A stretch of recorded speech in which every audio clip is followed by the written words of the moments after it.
Howdy ho amigos und willkommen zur neuen Episode von Dinis Beauty Palace. Heute geht es um die Fußrastenanlage.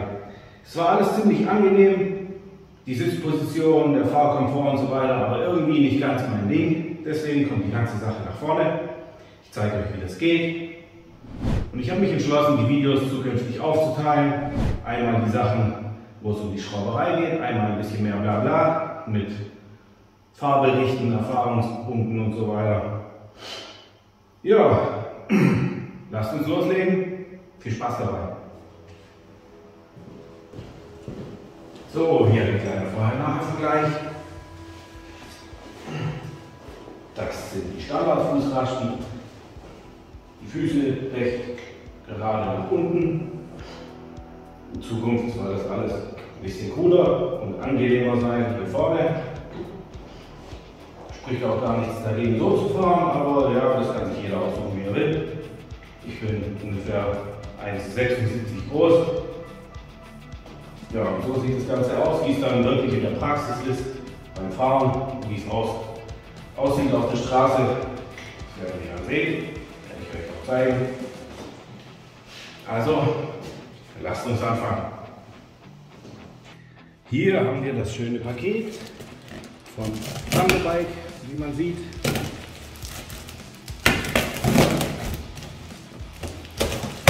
Schauen wir mal, was drin ist.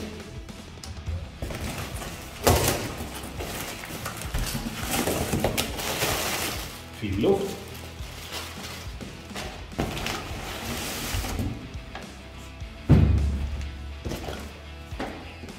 Ein Paket im Paket.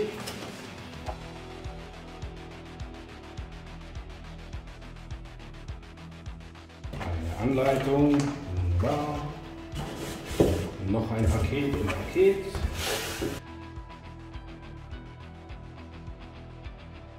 Schräubchen waren noch dabei, hätte ich fast übersehen. Immer schön breittätig mit dem Messer in die Pakete rein. Kann nichts dabei passieren.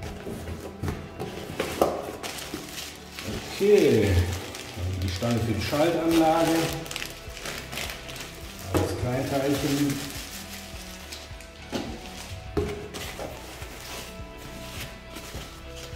Die Halterungen.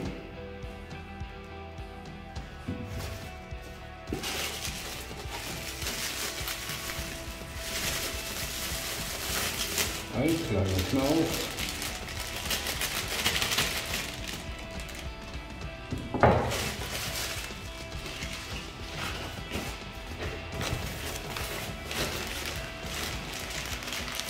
Hier.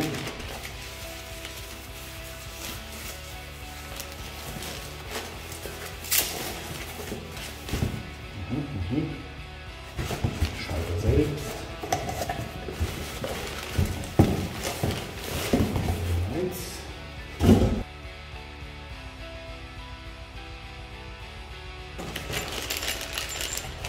Mehr Spräuchchen, noch mehr Halter.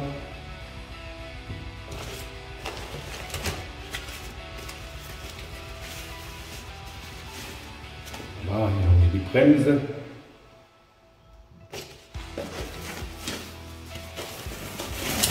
Und noch ein Halterteil.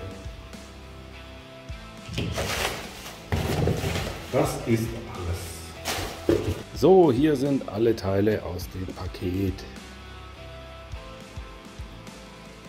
Das ist der Harley Standard Vorverlegungssatz von Thunderbike. 650 €. Also die Vergoldung muss irgendwo unter dem Lack sein. Ich weiß es nicht genau. Und lasst uns die Sache anbringen. Hier haben wir Schritt für Schritt die Anleitung.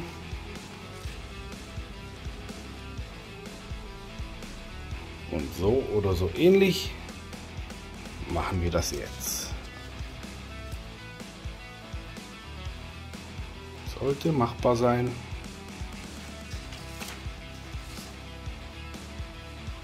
So, wir fangen mit der linken Seite, also der Schaltseite vom Motorrad an. Und damit ich da besser hinkomme, stelle ich das Motorrad gerade. Es war auch so, dass der Heber nachher nicht stört. Relativ weit hinten.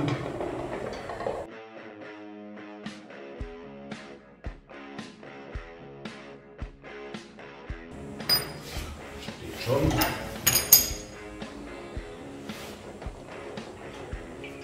Perfekt.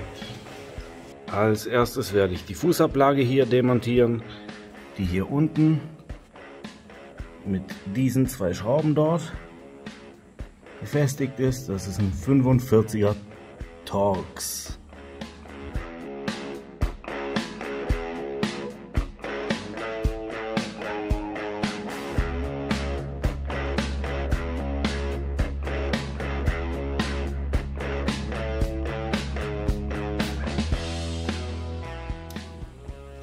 Jetzt kommt der Schaltknauf selber weg, halb Zoll Nuss und Schlüssel, ein bisschen lösen und die Sache lässt sich rausziehen. Noch ein bisschen.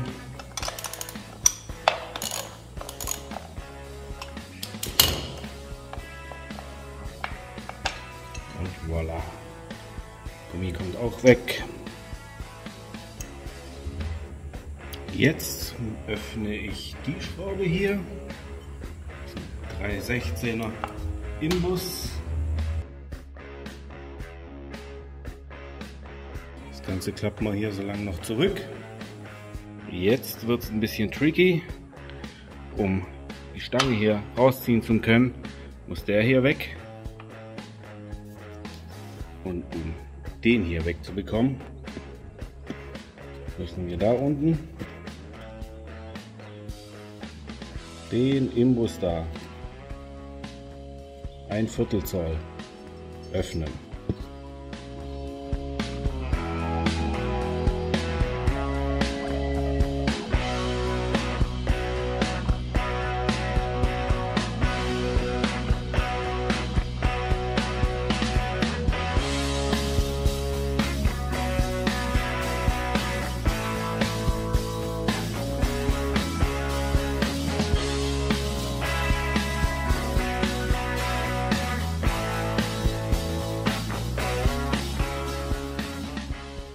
Jetzt lässt sich das gute Stück hier einfach rausziehen.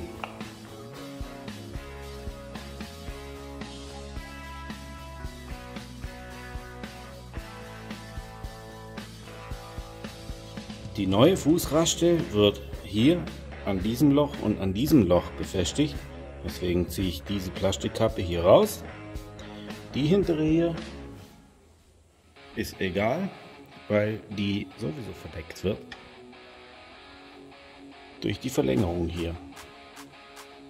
Fachgerechtes Werkzeug ist natürlich immer wichtig, habe ich nicht da, deswegen ziehe ich es mit einer Zange raus. Vorsicht, dass man den Lack hier nicht verletzt, ist eigentlich scheißegal. Sieht man zum Schluss sowieso nicht.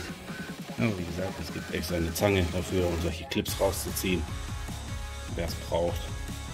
Für 650 € gibt es natürlich keine schicken neuen Ablagen selbst, sondern wir müssen diesen Gummiteil hier an den neuen Halter wieder befestigen. Dafür müssen wir ihn hier vom alten lösen.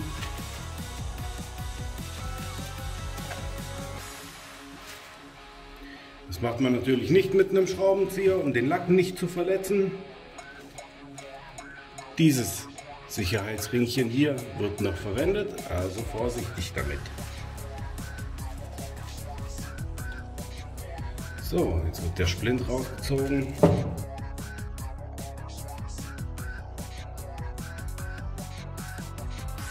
Und frei ist das Ganze. Die Feder brauchen wir auch noch. Das hier wird nicht mehr benötigt natürlich. Okay, jetzt ran an den neuen Halter. Wir haben hier ein kleines Löchchen und im Halter selbst ist ein kleines Löchchen. Da kommt die Feder rein, die kurze Seite hier, nicht die lange, kommt in die Raste. So. Die lange Seite kommt in den Halter. So. Ein bisschen auf Spannung gerade gebracht und den Splint in die größere Öffnung rein. Hier drüben ist eine kleinere, geht nur von einer Seite rein, ganz einfach. Fummel, zack, drin, fertig.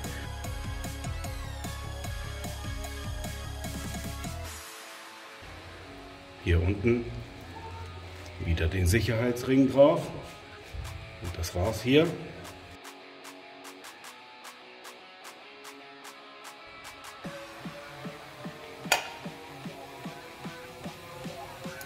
Jetzt schnell den Schaltknauf selbst zusammengeschraubt. Motorradseite, Außenseite, hier waren wir. Neue Schraube, neues Gummiteil, rein, Schraubensicherung ist schon dran, in das Gewinde reingeschraubt. Das ist ein 1/4 Zoll Inbus.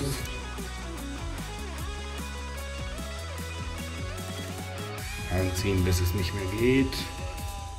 Mit Gefühl. Das war es auch schon. Führen wir die Sachen zusammen.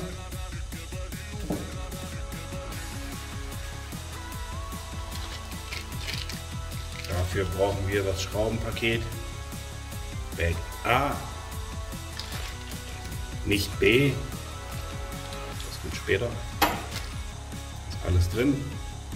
Jetzt fangen wir an, den ganzen Spaß hier zusammenzubauen. So. Einen kleinen Gummi-O-Ring, der hier drauf kommt.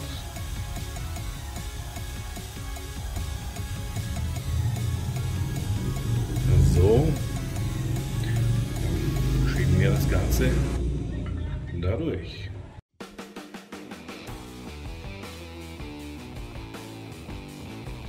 Auf der anderen Seite, also hier, kommt derselbe O-Ring drauf. Der liegt dann hier und darauf diese Plastikscheibe. So sieht das Ganze so aus. Kommt der Schalthebel selbst dran.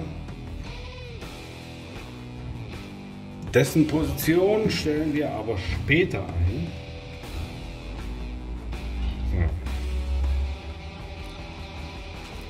Ich lasse den hier mal relativ weit oben. So.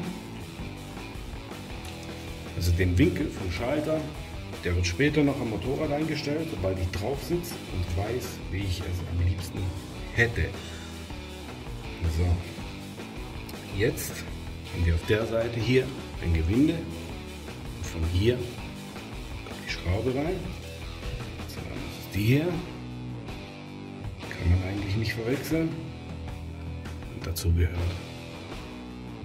hier die Schraubensicherung dazu. Das Ganze kommt hier rein, wird festgedreht. Halb Zoll Nuss.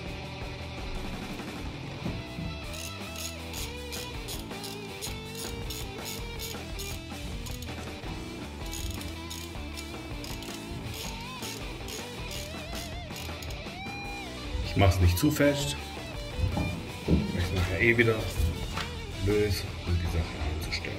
Weil die Schraube hier schrammt hier unten, lasse ich das Ganze hier vorsichtig nach vorne und lasse es erstmal so. Jetzt haben wir noch diese Schaltverlängerung. Die kommt natürlich hier vorne ran. Einmal 3/16 Inbus, halb Zoll Mutter, Schräubchen durch, rein, Mutter drauf,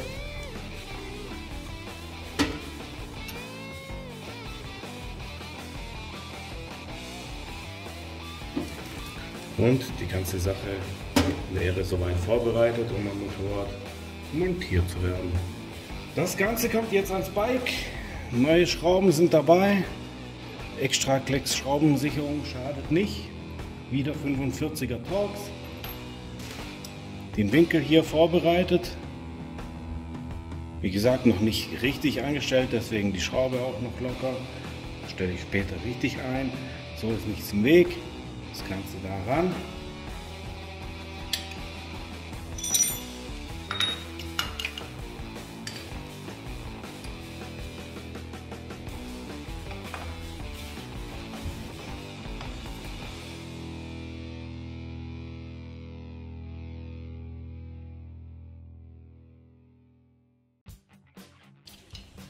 Und jetzt mit dem richtigen Drehmoment auf 61 Newton.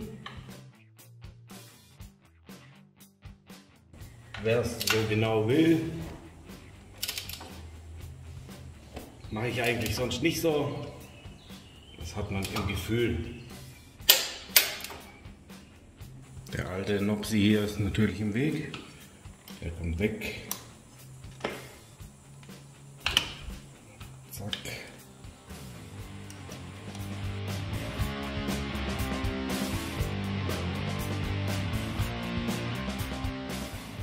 Kann die alte Schraube benutzen, muss es aber nicht. Eine neue ist auch dabei. Die ist so gut wie neu. Also gesagt, die ist neu. 100 Kilometer alt. So, dann kommt er wieder ran. Laut Handbuch 19 Newtonmeter. Die hier und die vordere hat man im Gefühl. Hier kann man noch den Abstand, den korrekten einstellen, wird sich nachher noch ergeben. Genauso wie der Winkel vom Schalter selbst. Werde ich nachher ausprobieren. Auf jeden Fall ist die Seite erstmal fertig und wir gehen auf die andere. Halt, stopp, war gelogen, wir sind noch nicht fertig. Da ist ein Loch. Plastikkäppchen war dabei.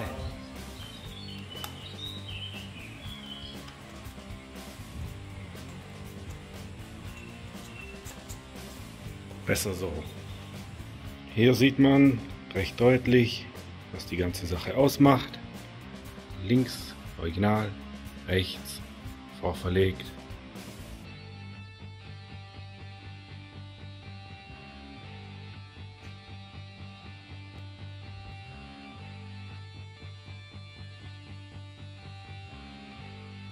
Ran an die rechte Seite. Hier fangen wir an mit der Verbindung zur Bremse. 3/16 Imbus und danach wieder unten die ganze Halterung mit dem 45er Torx. Zack, gelöst.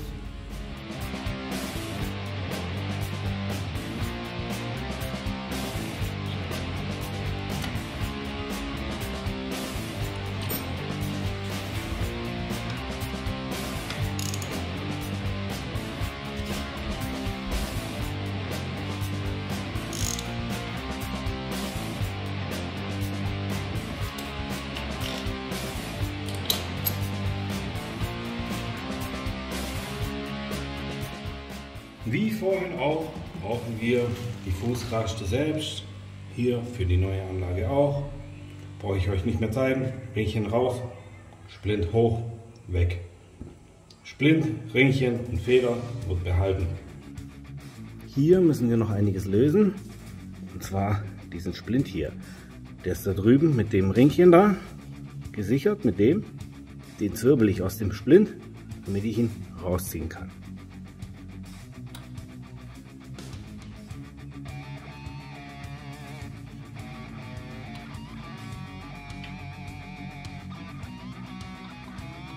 Jetzt ist die Sache hier frei. Jetzt wird der hintere Bremsflüssigkeitsbehälter gelöst. Die zwei hier. Wieder ein Viertelzoll Inbus.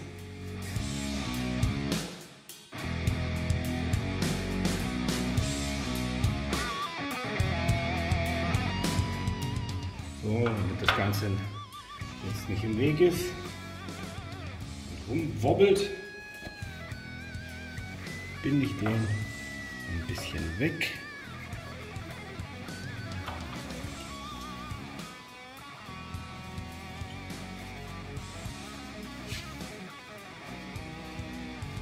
So,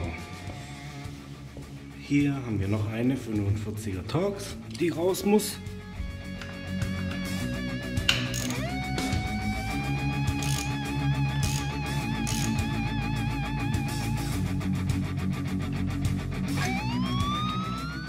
Und da wäre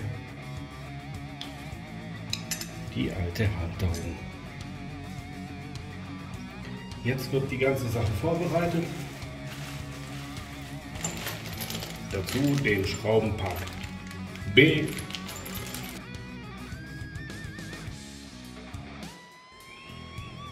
Zuerst diese Schraube hier, 40er Torx, große Unterlegscheibe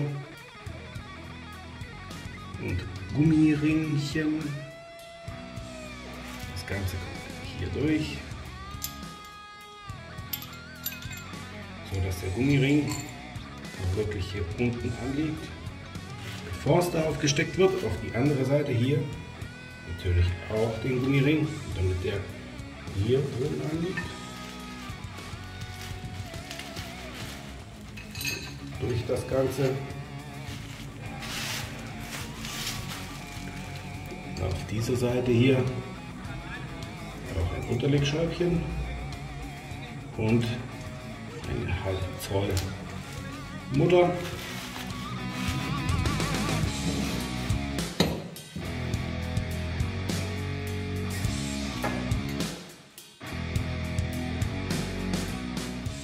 Handfest angezogen. Passt. Jetzt wieder ran mit den neuen Teilen. Hier müssen wir keine Plastikkäppchen entfernen.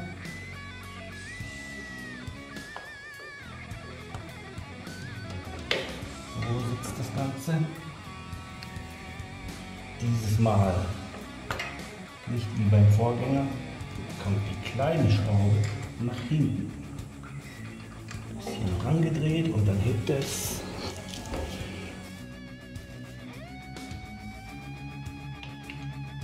Hier hast du selbst 2 neue Schrauben dabei. Wie zuvor auch, Tropfen. Blaue Schraubsicherung schadet nicht.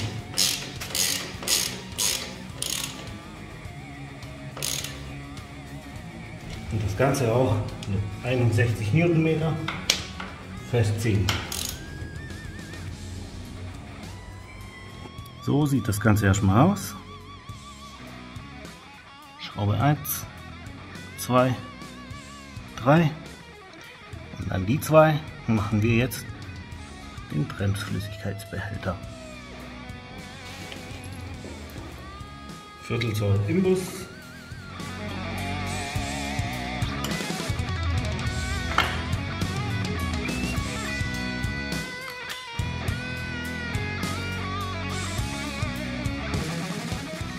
Die 2 hier, 30 Newtonmeter.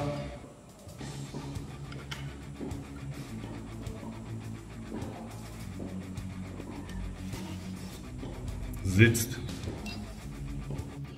Fehlt nur noch der Splint hinten am Gestänge. Der wird wieder in die Richtung reingesteckt, hinten mit dem Sicherheitsringchen fixiert.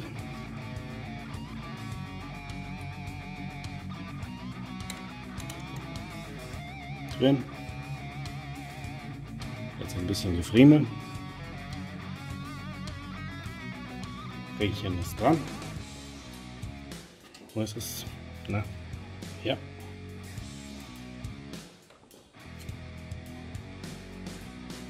So, und dann ist die Sache auch schon fast fertig. Hier muss man nichts großartig einstellen.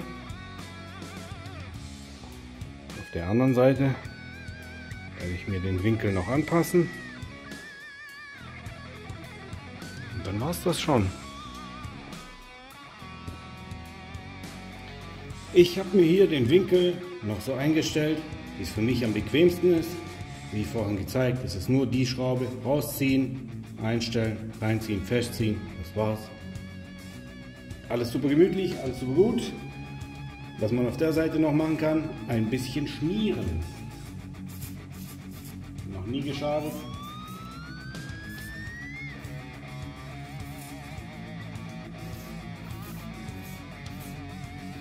Und dann ist die Geschichte auch schon fertig. So, hier nochmal zum Vergleich. Die ganze Sache ist vorverlegt. Ziemlich gemütliche Sache. Jetzt sitze ich so statt so. Lässt sich sicher sehr lang, sehr gemütlich fahren. Wem es die 650 € wert ist, der kann das machen. Wie man gesehen hat, ist nicht viel dabei. Ist eigentlich Lego für große Jungs. Abschrauben, anschrauben, fertig. Man kann sich einstellen, wie man möchte. Und das war's. Ja, es warten immer noch sehr viele Teile verbaut zu werden. Deswegen lasst euch überraschen und bis zum nächsten Mal.